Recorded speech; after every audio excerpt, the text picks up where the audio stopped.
Hey folks, Aaron here. Welcome back to an anime review. Today we're looking at Megalo Box. Now, in case you guys have no idea what Megalo Box is, which is understandable because it's a sports anime, and please, before you decide, oh no, it's a sports anime, I want to click off, listen to my review first, because you might like Megalo Box. You might also not like it. Depends on your preference of sports anime. Sports anime is definitely still a thing that, while it's growing in popularity, you're starting to see the steadily increase of people watching sports anime and getting into it. It still isn't the most loved genre. It's still something that most people say, oh, I don't know how I feel. I'm on the fence about this. Or I'd rather watch regular boxing or regular American football or soccer, which is football in Europe. And it's understandable. I mean, it's a sporting event that's like, a sporting thing that real sports is fun. It's because it's unpredictable. You don't know who's going to win. You might have an idea of who could win, but anything could happen. In an anime, you know that something's written for how the series will go. You know that it's already predetermined. This person will win, this person will lose. This team will, somehow make a victory, this team won't. So it's understandable why people are kind of on the fence about liking sports anime. But there's other reasons too, sometimes they can be a little bit repetitive and sometimes they can be a little bit boring, depends on what show you're watching. There's exceptions though. There are some shows that aren't like that.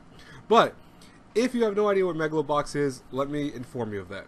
So Megalo Box stars a main character called Junk Dog, who is an underground boxer forced to continuously lose because he is with this trainer who basically puts him into the arena to, get money from him by having people bet against, the opponent and having Junk Dog lose in the fight. Like, make it look like it's real and, go a whole bunch of rounds with the guy, but then lose ultimately. Now, Junk Dog faces this because he's really not a officially licensed boxer, and he lives in a city that he has no proper identification. He's basically like a vagabond, where he could drift anywhere he wants, really, if he had to, but he has no ID, he has no real name, and we don't really ever learn. That's the one thing I probably have an issue with Megalo Box. We really never learn why this is the case.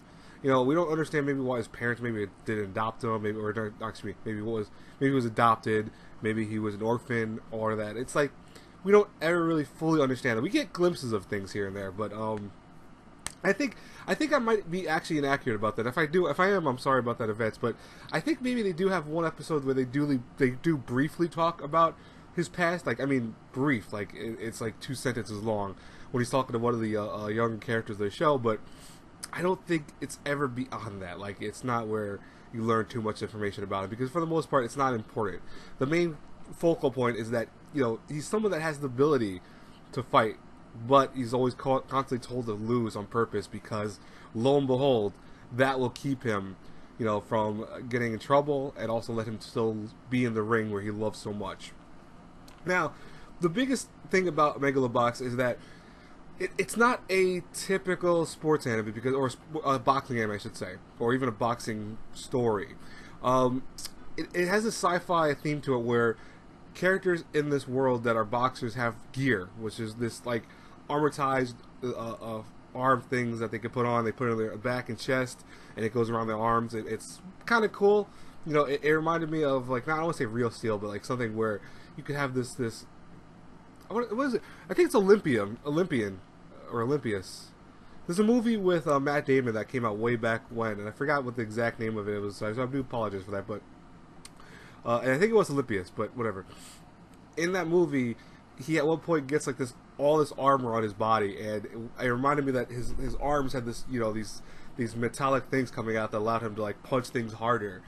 And lo and behold, that's kind of where Megalo Box had this idea where they did something very similar to it, where these characters have these things around their arms and they could punch 10 times harder, faster, and stronger in general. Not to quote the Daft Punk song, which is awesome, by the way, but I'm not trying to quote that on purpose.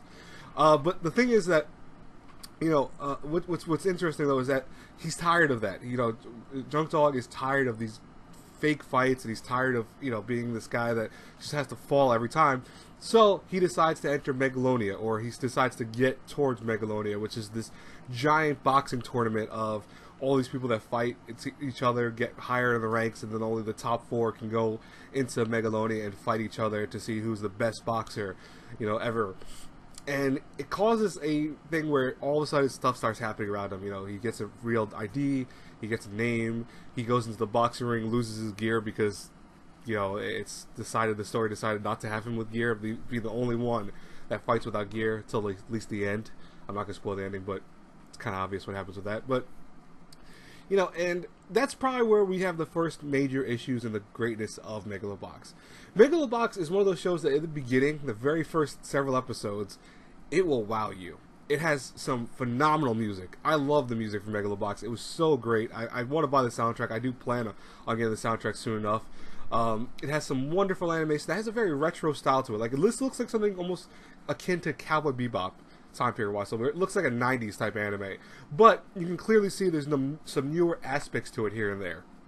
So you do have this newer style. You have the newer visuals to keep things from looking really old and outdated.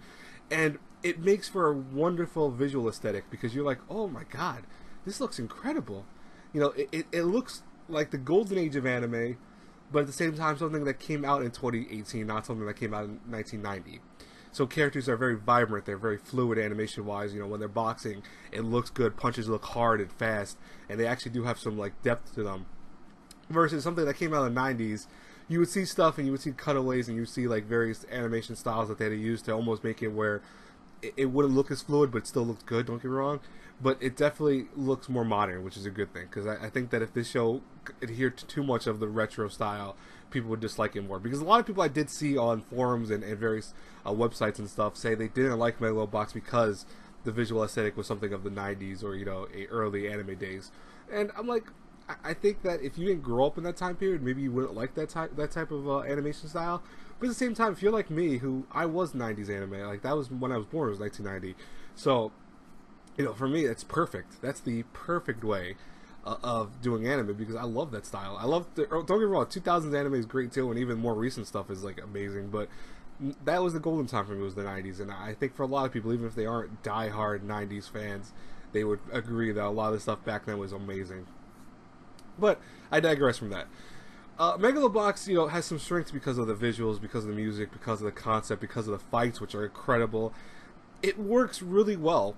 However, note what I said up to like the first several episodes. It started getting it was really good.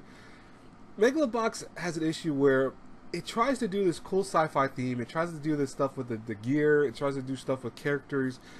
I think it just falls flat.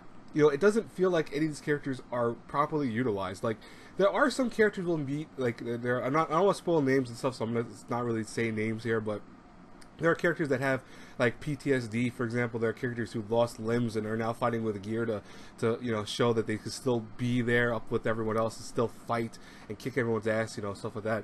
But at the same token, because they don't often go into their backstories long enough, and I feel like sometimes it's almost like always you know who's going to win the fight, no matter what. You know the star of the show, who it is.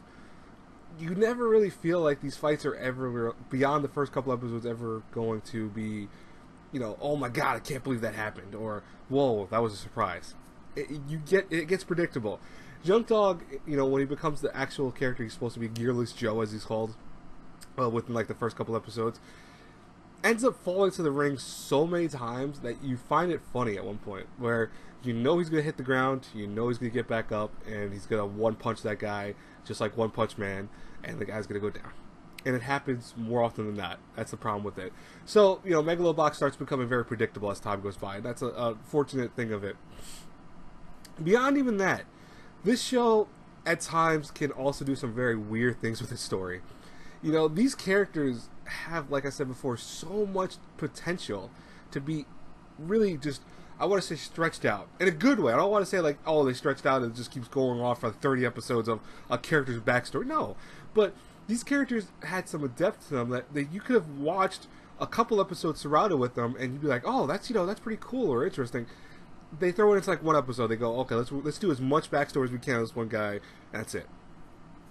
And, you know, it ultimately makes a lot of the characters feel ho-hum, to say the least, in the show. Like, it's okay at the end of the day. And, you know, that's the thing with Megalo Box, is that ultimately everything about it is good and everything else about it is okay. And what do I mean by that? What I mean by that is, like, there are times where this show will be so much fun to watch, and it really kind of stays with it almost all the way to the end. To me, I loved watching the show. I loved every week going to Thursdays, hitting Megalo Box when I could after work and stuff, and watching it, and like, oh man, I can't wait till today's fight. Even when I knew who's going to win, even when I knew what was going to happen, I was like, I can't wait, I want to watch it. And it's enjoyable. So there is enjoyment to Megalo Box. The problem occurs though is that Megalo Box just doesn't hit the notes to make for a great show. It's okay at best. And that's why, as much as the music's amazing, as much as the animation's amazing, as much as the main character is pretty cool, Megalo Box isn't the best sporting anime I've ever seen. It's definitely not even one of the better sporting animes if I've seen. But given that there's more positive to it than just complete negative, okay, maybe the characters aren't that great, maybe the story's very predictable, maybe the ending was terrible. I'm going to say that right. I don't care what anyone says. That ending was garbage. Even beyond that, Megalo Box was still an enjoyable ride, especially if you are a fan of boxing and you like retro style like anime, stuff like that. That's why if I had to rate Megalo Box between an A through F, I'm going to give it a B-. Now, some of you might be going, isn't that kind of high? Again, Megalo Box was enjoyable for me. It wasn't perfect, but it was enjoyable. It had a lot of issues, but every week I still watched it. And I still didn't like, oh man, I don't want to watch it today, but I'll watch it anyways. I didn't do that, even once during the show. And that's the thing for me that always will keep a show, even when it's like teetering between a C- or C+, and a B-. That always pushed me into the B category, because it's like, I still like the show enough that I didn't complain about an episode. Or I might have complained about something in the episode, but I still watched it without complaining about then watching next week's episode. Because there's a lot of shows that you'll watch a show or you watch an episode and be like, oh man, I hate this episode, it's so bad. I don't want to watch next week now. And then next week comes around and you're like, oh, I have to watch the show today because I want to see what happens, I'm curious. I never felt like that with Megalo Box. And that's why I recommend checking it out. You might like it. Just don't expect the show to ever change from the first couple episodes. Like, once you see the first couple episodes, you know what's going to be playing out. You know how the story's going to play out in many ways. Then it'll be up to you if you want to watch it. Stay for the music, at least. The music's amazing. Get the soundtrack. That's awesome. By the way, if you guys want a written review of this, I do have one coming up on Honey's Anime. When that does happen, I will have a link to it in the description box below. I'm not really trying to self-promote them per se, but I do want to just mention it because I did a review of that. And I'm also going to work on a review for Darling with the Franks too, which is kind of cool. But, I'll see when I can put those up for you, okay? Anyways, I'll have a link, like I said, in the description box below when it's up. If it's not up anytime soon, I won't have it up there right away, but I probably think it'll be probably out soon. Look on Twitter also, because I'll probably post it definitely on Twitter faster than I will on YouTube. I'll say that much right now, so look on YouTube, or Twitter, excuse me. Anyways, I will talk to you guys later. Until our paths cross again in the next review, God bless you all. Have a good day, everyone. Bye-bye.